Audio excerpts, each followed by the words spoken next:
Hi, it's time for another Gracin. A Gracin is a little scoop on God's grace. It's a short devotional that I've written. And this is Gracin number 20, entitled A Letter from John. Now, this Gracin is a little lengthier than the average Gracin I post, so I'm going to do it in two parts.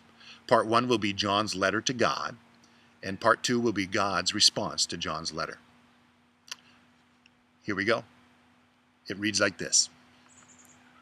Dear Heavenly Father, I find myself writing this letter to you with a certain level of frustration and caution.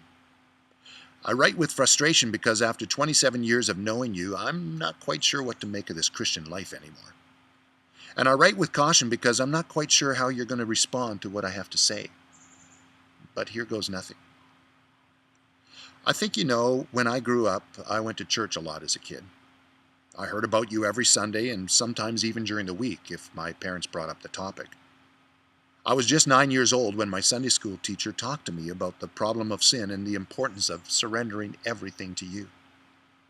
It was right then and there that I decided to dedicate my life. Remember when I asked you to forgive me? And I promised to serve you with all my heart? I do. And I meant it. I remember as a kid trying so hard to memorize all those verses.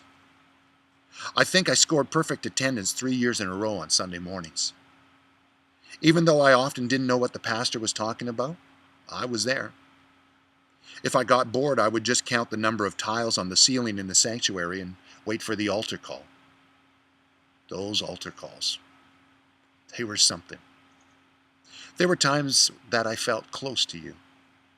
The music would start and the pastor would invite people to come forward to rededicate their lives, and I couldn't get down the aisle fast enough. I'd ask you to forgive me of the stuff that I had done wrong and even for the sins that I was unaware of. And soon the tears would be flowing and I'd be thanking you for your love and promising to do better with your help. As a teenager, I found myself busy with school, sports, friends, and church.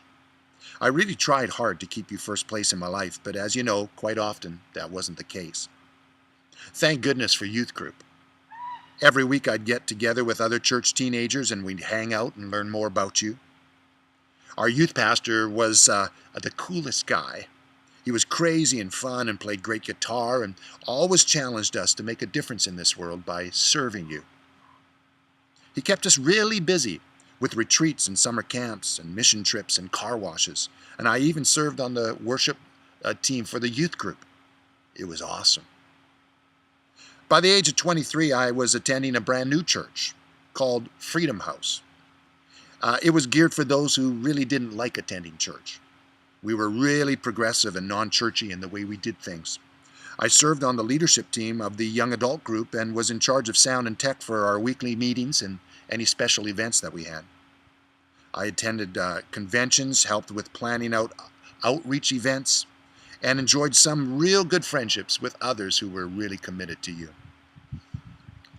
Right now, I'm 36 years old, and I'm happily married and the father of 2 beautiful daughters. My wife Beth and I have been part of Freedom House for now 13 years. I currently serve as a board member. I'm the youngest one. And Beth is helping out on Sunday morning kids ministry, which our girls enjoy most times. We're really active in our Christian walk, doing all the things we know that we should be doing, but lately we found ourselves questioning some things. Things such as, why does being a Christian seem so tiring? Where's the abundant life?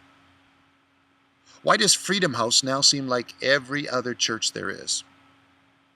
And how come everything else but you comes up at our church board meetings? And why does there seem to be so many messed up people in the church, just as many as outside of the church?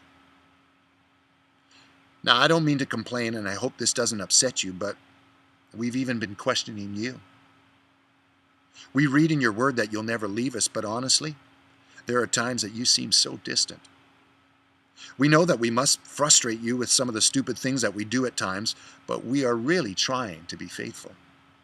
There are a lot of times we don't feel like going to church, but we do it anyway.